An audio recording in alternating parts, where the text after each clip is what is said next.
Hello everyone, welcome to my channel. This is Princess Nessie. In case you're seeing my face for the first time on this channel, I talk about National Open University. I give you every information regarding National Open University and everything you need to know about National Open University and things you need to know to help you succeed in your exams. I also talk about things regarding business because I am an entrepreneur. So I give you some business tips for those who are also entrepreneurs like me. And I also do a bit of lifestyle here and there. So today I want to talk about something so important. Is simple but important. Okay, exam started few days ago, and I must tell you it was not easy. The exam was not easy. Okay, it was not easy. I really don't have much to say until the result comes out, but I'm very hopeful, very hopeful. Although I predicted something like that because of what happened before exam, what happened before exam. If you're familiar with the internet, you will know that there was this viral video that popped up then concerning a law student and the rest of them. So I believe that must have prompted the school to maybe set the exam the way they did it this period, because I really don't understand. Like last semester, we were so lucky that some past questions were repeated. But for my own course, nothing like that was repeated this semester. No past question was repeated. And the questions that were set were not, in fact, were far, far, far beyond what we're expecting. I'm talking about my own department. I don't know about other departments. Your own exam may have been so sweet and easy for you, but for mine, it wasn't. Okay, it wasn't. So that being said, let's get right into the video.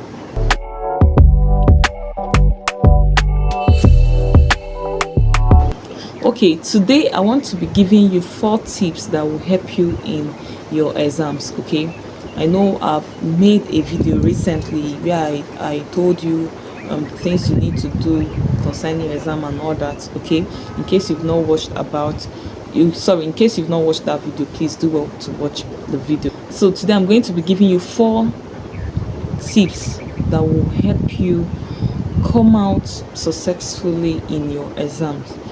Now, this video is for those who it is their first time writing POP exam.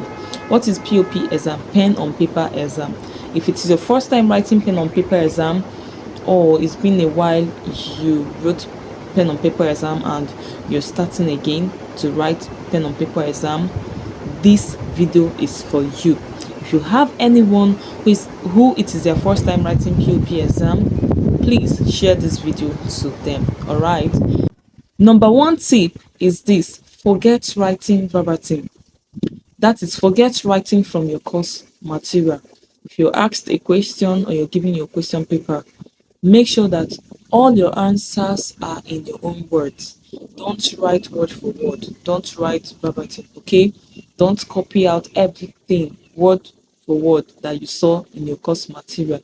Don't copy them and you know write them there. Don't do copy and paste. Remember, I made a video on how you can succeed in your exam. Now, if you've not watched the video, I will still take you back to that place. Go and watch that video so you can understand what I'm about to say. The method you use in writing your exam is quite different from the method you use in writing your POP exam. If you watch that video I made concerning exam, you notice that I said there that when studying for your exam, you should study word for word, because the computer has been programmed in such a way that it this is a particular answer you're to key into that computer. So when you don't supply the computer with that answer it is expecting, it will end up marking you wrong. Hope you understand me. During your exam, you're to study your course materials word for word. You're to give in your answers word for word, because you're writing on a computer and that computer has been programmed, and some answers have been programmed on that computer. Okay, so once you don't deliver the answers the computer is expecting, it will just mark you wrong. Why during your POP exam, your examiners are the ones marking your questions, not what is it called? Not computer now. The examiners are the ones marking your questions. So make sure you don't write word for word. You just read your course materials from the beginning to the end. Then when answering your questions, you answer them based on your own understanding in that course. Okay, that is number one tip. A lot of us made this mistake last semester. In fact, let me not say much. A lot of us made this mistake last semester where we were giving word for word, and at the end of the exam, when the result came out, we were expecting so high, and find out that your score dropped, and you're wondering what happened. This was the mistake a lot of us made. So do not make that mistake. Number one tip is this: start with any question. In fact, I will advise you to start with the question you're familiar with.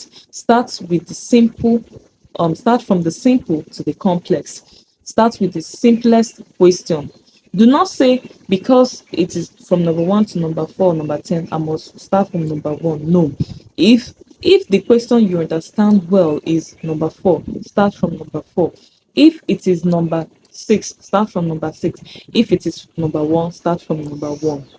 But if you understand number one more than any other one, start from number one. So do not say you're going to start serially. No. So you don't waste time on questions you're not familiar with. Start from the known to the unknown.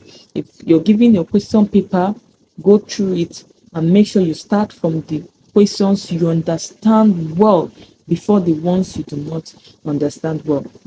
You find out that along the line, after answering the ones you're familiar with, the ones you know very well, before going into the ones you don't know very well, you must have gotten idea on how to solve those other problems. Now, number three tip is this: make sure you indicate the question you're answering so that you don't end up working without pay. You don't end up working and your effort will not be rewarded.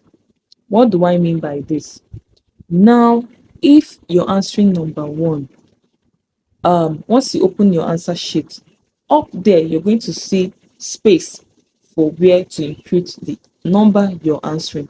So you just write your number there. If you're writing number two, you write number two there. Then you come below and write number 2A as the question may be, depending on the format of the question. If you're giving 2A, 2B, whatever, you write number two up first where there is a dash. You just read the instructions there, okay?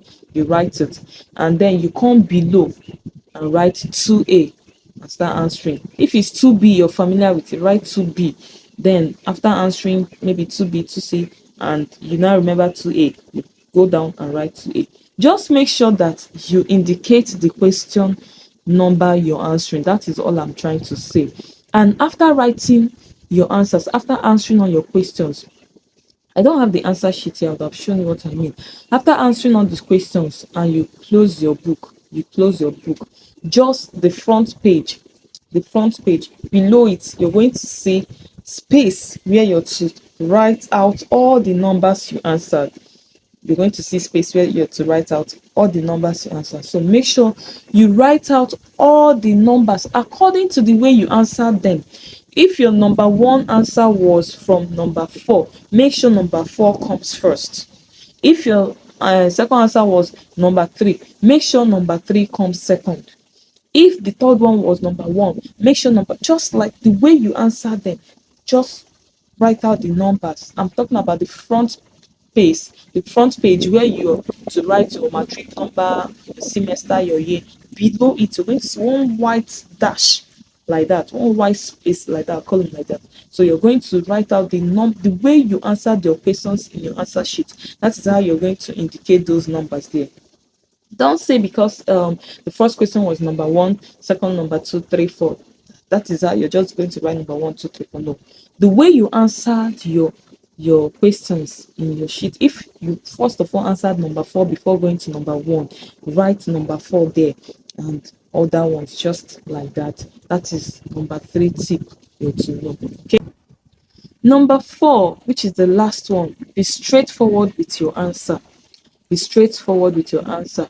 See, the number of sentence you make does not guarantee your success. It does not guarantee what score you're going to get. Some of us have this habit of trying to write a whole script. You're trying to answer one question and you've written like 2 pages, 3 pages, and in fact when going through it you're not making sense, or you've just made your point. You start beating around the bush, start beating around the bush, because we have this mentality that, oh, once the page is full, the examiner will know that yes, this person has something upstairs. But it doesn't work like that in national print. In fact, they're so busy marking so many scripts that they don't even have time to start reading your full page. Once they've read the first line, second line, third line, and they've gotten what they want, that is all. So don't waste your time. Start writing full page just for you to tell the examiner that you have something upstairs. Nobody has time for that. Okay. If not, you end up confusing yourself and confusing the examiner. So once you have gone straight to the point, giving your point, even if it's 3 lines, it is okay. Move to the next question. Do not dwell so much on one particular question. Although during POP exam there's no specific time, for you to finish. Okay, I don't know about other centers, but for my center you're given enough time to write your exam. Okay, there's no specific time for you to end your exam, but that doesn't mean you will now sleep in the exam hall. You have to make sure that you have, as fast as possible, write out your questions, write out your answers, and go and prepare for the next exam, depending on the number of questions you have for that particular day.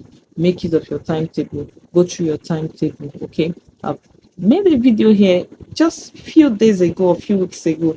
I've made a video on things you're to know before you start your exam in National Open University. So in case you've not watched that video, in fact, I want to urge you to watch that video before you watch this one. Make sure you watch that video.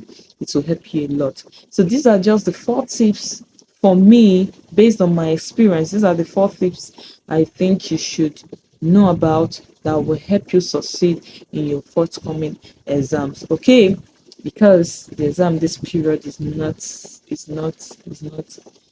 smiling. The examiners are not smiling.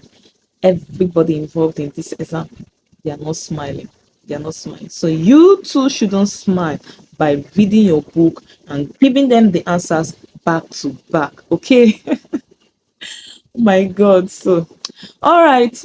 In case you also have other tips, okay, in case you have other tips that may be beneficial to those of us who are writing POP exam, please leave them in the comment section. And if you have questions regarding the POP exam or regarding this exam, please leave them in the comment section. I will answer you. And if there's anyone who has answers to your question, the person will also answer you. Please, if this is the kind of video you like to be seen or you want to be seen, please make sure you subscribe to my channel.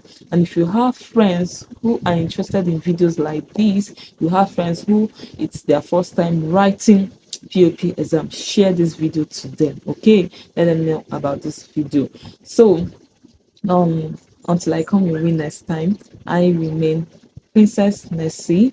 See you, see you, see you, see you, see you, see you, see you in my next video. I wish you exam success. Best regards.